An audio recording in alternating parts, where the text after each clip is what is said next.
Hello friends, पिछले कुछ दिनों से हम मैथ्स की क्लासेस ले रहे थे।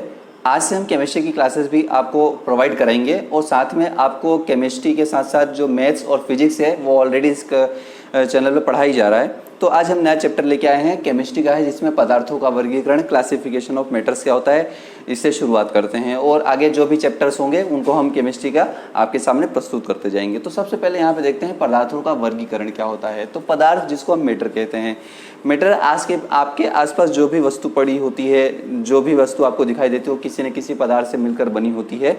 तो ये जो पदार्थ होते हैं वो क्या चीज़ होती है, तो वो चीज़ जिसे छुआ जा सके वो पदार्थ कहलाता है। अब इनका क्लासिफिकेशन साइंस के अंदर कैसे किया गया है, तो इनका क्लासिफिकेशन जो साइंस के अंदर है वो इस प्रकार से किया गया है, जिसको मैंने यहाँ पे चार्ट में बना के दिखा रखा आपको। तो सबसे पहले अगर हम बात करें तो ये अवस्था के आधार पर पदार्थ कितने होते हैं, तो हम जानते हैं अवस्था के आधार पर पदार्थ on the basis of state जो होते हैं सॉलिड, लिक्विड, गैस, प्लाज्मा और कंडेंसेट। जी हाँ, यहाँ पे 5 स्टेट होते हैं। काफ़ी टाइम हो चुका है इसको अपडेट किए हुए, लेकिन बेसिकली ठोस, द्रव, गैस ही बताया जाता है। लेकिन यहाँ पे जो स्टेट होती है, स्टेट के आधार पर ठोस पदार्थ जो होते हैं वो सॉलिड, लिक्विड, गैस होते हैं और बाकी जो ओवरऑल पदार्थों का प्रकार होता है वो यहाँ पे 5 हो चुका है। तो पहला ठोस, जो वस्तुएं छूने पर कठोर लगती हैं या सॉलिड लगती हैं उनको हम ठोस कहते हैं। द्रव जो होता है जो बह सकते हैं उन्हें हम द्रव कहते हैं और गैस जिनको हम देख नहीं सकते लेकिन महसूस कर सकते हैं तो ये गैस होती हैं। प्लाज्मा, यह भी एक पदार्थ का प्रकार होता है। और बीई कंडेंसेट सेट, ये बॉस और आइंस्टीन ने मिलकर पदार्थ की एक नई अवस्था के बारे में बताया था, जिसको हम कहते हैं बी कंडेंसेट स्टेट बोलते हैं। तो पदार्थ की अवस्था के आधार पर 3 होती हैं अवस्थाएं, सॉलिड, लिक्विड, गैस, और ओवरऑल जो होती हैं वो सॉलिड, लिक्विड, गैस, प्लाज्मा और यहाँ पे क्या होती है, बी कंडेंसेट स्टेट होती है। दूसरा होता है संगठन के आधार पर कंपोजिशन, मतलब पदार्थ किन की चीज़ों से मिलकर बना होता है।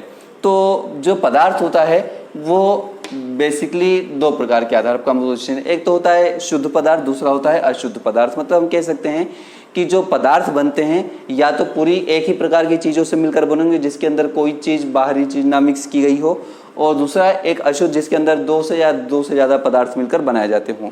तो यहाँ पे on the basis of composition 2 प्रकार के होते हैं, प्योर और इम्प्योर। अब प्योर के अंदर क्या चीज़ होती हैं, तो जैसा कि मैंने बताया जो प्योर होते हैं, जो शुद्ध पदार्थ होते हैं उनके अंदर क्या होता है, एक ही प्रकार के जो तत्व होते हैं या फिर 2 या 2 से अधिक तत्व एक निश्चित अनुपात में मिलकर बने होते हैं, तो उसे हम कहते हैं यहाँ पर शुद्ध पदार्थ। तो इसके अंदर 2 टाइप्स होते हैं, पहला होता है तत्व और दूसरा होता है यौगिक, जिसको हम एलिमेंट और कंपाउंड कहते हैं। अब जो तत्व होता है, आप जानते हैं आवर्त सारणी जो होती है उसके अंदर तत्व जितने भी है सभी क्या है, तत्व ही हैं। Hydrogen, helium, lithium, beryllium, boron, carbon, nitrogen, oxygen, जो भी यहाँ पे लेकर 115 जो भी तत्व हैं वो सारे क्या होते हैं, एक ही। जैसे हीलियम है, हीलियम गैस ही होगी उसके अंदर, हाइड्रोजन है, हाइड्रोजन गैस होगी, बोरोन, नाइट्रोजन, ऑक्सीजन, ये सभी क्या है, तत्व हैं। इनके अंदर जो अणु है वो सभी एक ही प्रकार के हैं।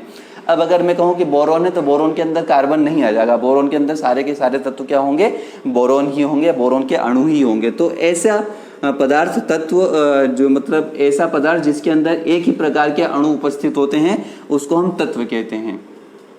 ये शुद्ध पदार्थ होते हैं क्योंकि इनके अंदर और किसी चीज़ की इम्प्योरिटी या अशुद्धता नहीं मिलाई जाती। ना इनके अंदर सोना चांदी को आपस में मिक्स कर दिया, जैसे सोना है तो उसके अंदर पूरा का पूरा वो सोना ही रहता है, चांदी है तो उसके अंदर पूरा का पूरा चांदी के तत्व या उसके अंदर चांदी के ही मॉलिक्यूल है ना। तो अर्जेंटम, ऑरम जो होता है तो यहाँ पे हम लिख देते हैं Au आ गया आपका, ऑरम, Ag आ गया आपका, ये सारे जो तत्व हैं nitrogen, oxygen, fluorine, carbon, chlorine, ये सारे जो होते हैं ये क्या होते हैं, एलिमेंट होते हैं। दूसरा, इनके अंदर जो चीज़ मैंने आपको बताई कि एक ही प्रकार के तत्व होते हैं। दूसरा यहाँ पे कंपाउंड, यौगिक क्या होते हैं, तो यहाँ पे थोड़ा सा डिफरेंस आता है कि ये जो यौगिक होते हैं ये प्योर होते हैं। मतलब जैसे कि पानी क्या है, पानी एक यौगिक है, उसके अंदर पूरे पानी के ही अणु होंगे, लेकिन वास्तव में हम जानते हैं जो पानी होता है वो क्या होता है, 2 चीज़ों से मिलकर बना होता है, हाइड्रोजन और ऑक्सीजन। तो जब कोई तत्व 2 या 2 से अधिक तत्वों से एक निश्चित अनुपात में मिलता है, याद रखना यहाँ पे एक निश्चित अनुपात क्या है, सर्टेन, निश्चित अनुपात में मिलता है। यहाँ पे देखिए पानी का ये सूत्र है, यहाँ पे हाइड्रोजन 2 है और ऑक्सीजन 1 ही है। तो यहाँ पर पानी के अंदर जो हाइड्रोजन ऑक्सीजन का एक निश्चित अनुपात है। तो अगर 2 या 2 से अधिक तत्व जो होते हैं किसी पदार्थ में, अगर 2 या 2 से अधिक तो निश्चित अनुपात, ये जो चीज़ है ये याद रखना, निश्चित अनुपात में मिलकर बने होते हैं और बनने के पश्चात उन तत्वों का जो गुणधर्म होता है वो बदल जाता है। जैसे हाइड्रोजन जो होती है वो क्या होती है, जलती है, हाइड्रोजन जलती है, और ऑक्सीजन जो होता है जलने में सहायक होता है। लेकिन हम जानते हैं हाइड्रोजन गैस है, ऑक्सीजन गैस है, लेकिन इनसे बना हुआ जो पदार्थ जल है वह एक द्रव है, और द्रव ऐसा भी है कि जो एकदम इनके विपरीत नेचर का है, ये आग को बुझाता है। तो हाइड्रोजन जलती है, ऑक्सीजन जलने में सहायक होती है, लेकिन इनसे बना जो तत्व होता है जल, वो जल आग को बुझाने के अंदर सहायक होता है। तो ऐसे तत्व जो दो या दो से अधिक तत्वों से मिलकर बने, दो या दो से अधिक तत्वों से मिलकर बने हुए पदार्थ एक निश्चित अनुपात में अगर मिल जाएं तो उसे हम क्या कहते हैं, कंपाउंड या यौगिक कहते हैं। तो इसके अंदर आपका आ जाएगा जो भी जल हो गया आपका, कार्बन डाइऑक्साइड हो गया आपका, ग्लूकोज हो गया एक निश्चित अनुपात में। हम जानते हैं ग्लूकोज का क्या होता है, C6H12O6। इसके अंदर कार्बन, हाइड्रोजन, ऑक्सीजन एक निश्चित अनुपात में मिलकर बने हुए हैं। तो ये कंपाउंड कहलाता है, इसे हम कंपाउंड कहते हैं, यौगिक कहते हैं। दूसरा जो प्रकार होता है वो होता है अशुद्ध पदार्थ, मतलब ये भी अलग अलग तत्वों से मिलकर बने होते हैं, या दो से अधिक पदार्थों से मिलकर बने होते हैं, लेकिन इनके अंदर होता क्या है, इसे हम बोलते हैं अशुद्ध पदार्थ या मिश्रण। जैसे कि हम किसी चीज़ के, जैसे अंदर हम कहें कि किसी पदार्थ के अंदर दूसरे पदार्थ को मिक्स कर दिया तो वो अशुद्ध हो जाता है। जैसे दूध के अंदर हम पानी डाल दें, हालांकि वो मिल जाता है, लेकिन वो क्या होगा, दूध अशुद्ध हो गया, प्योर दूध नहीं कहलाता, जिसको हम बोलते हैं प्योर एकदम दूध चाहिए, तो प्योर दूध नहीं होता है। तो यहाँ पे जो मिश्रण होता है वह भी दो प्रकार का होता है, एक तो होता है समांगी मिश्रण और दूसरा होता है असमांगी मिश्रण। तो मिश्रण क्या होता है पहले ये समझते हैं। जब ये दो या दो से अधिक तत्व आपस में मिल जाते हैं तो उसे हम मिश्रण कहते हैं। जैसे वायुमंडल, वायुमंडल जो है, तो वायुमंडल के अंदर सभी जो गैसें हैं एक निश्चित अनुपात में मिली हुई हैं, क्योंकि हम जानते हैं जो नाइट्रोजन होता है वो 78% है, नाइट्रोजन क्या है 78% है नाइट्रोजन, ऑक्सीजन जो है आपका 21% है, कार्बन डाइऑक्साइड, ये अलग अलग निश्चित अनुपात में मिले हुए हैं। तो ये सारी जो चीज़ें होती हैं एक समांगी मिश्रण एक निश्चित बाउंड्री बनाती हैं।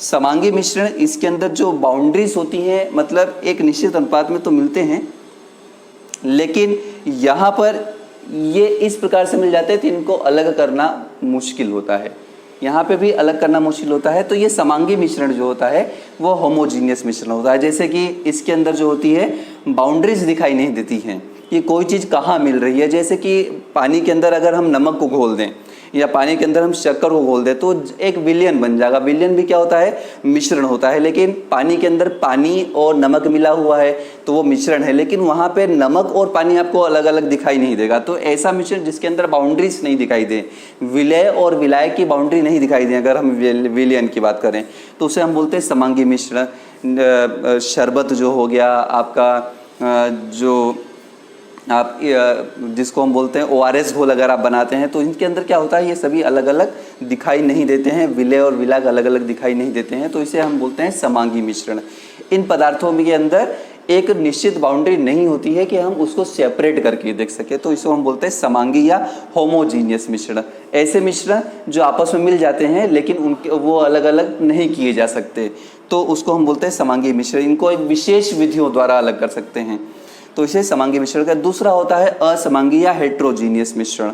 असमांगी मिश्रण क्या होता है, ऐसे मिश्रण जो आपस में मिल तो जाएं, मिला दो तो उसके अंदर मिल जाएगा लेकिन अलग अलग दिखाई देंगे। जैसे कि पानी के अंदर हम रेत को मिला दें तो रेत मिल जाएगी लेकिन कुछ देर बाद पानी अलग हो जाएगा और रेत अलग हो जाएगी। तो ऐसे जो मिश्रण होते हैं जिनकी एक निश्चित बाउंड्री दिखाई देती है, क्योंकि रेत को पानी के अंदर जब आप मिला देंगे तो रेत कहाँ पे है और पानी कहाँ पे है वो आपको दिखाई देगा। तेल और पानी, जैसे तेल को आप पानी के अंदर डाल दे तो तेल जो होता है वो आपको अलग दिखाई देगा, पानी आपको अलग दिखाई देगा। तो ऐसे मिश्रण जिनको हम मिला तो सकते हैं लेकिन वो आपस में क्या करते हैं, एक बाउंड्री का निर्माण करते हैं, मतलब उनको सेपरेट अलग अलग किया जा सकता है। तो मिश्रण को अलग अलग करने की आपने बहुत सारी विधियां पढ़ रखी होंगी, जैसे चुनना होता है, बीन बीन के अलग कर देना, या फिर निथारना हो जाता है, या ऊर्ध्वपातन, ये सारी मिश्रण को अलग करने की विधियां होती हैं। तो इस चैप्टर के अंदर हमने पदार्थ और उनके वर्गीकरण के बारे में पढ़ा। आप चाहे तो इसका पूरा स्क्रीनशॉट ले सकते हैं। तो यहाँ पे आपने पदार्थ और उनके वर्गीकरण, पदार्थ कितने प्रकार के होते हैं, कैसे कैसे होते हैं और किस आधार पे कितने कितने प्रकार के पदार्थ होते हैं उनके बारे में पढ़ा। ये वीडियो अगर आपको अच्छा लगा हो तो इस वीडियो को लाइक कर दीजिए। अगले वीडियो हम साइंस का कोई दूसरा चैप्टर लेंगे और उसको आगे पढ़ाएंगे। तब तक के लिए जय हिंद।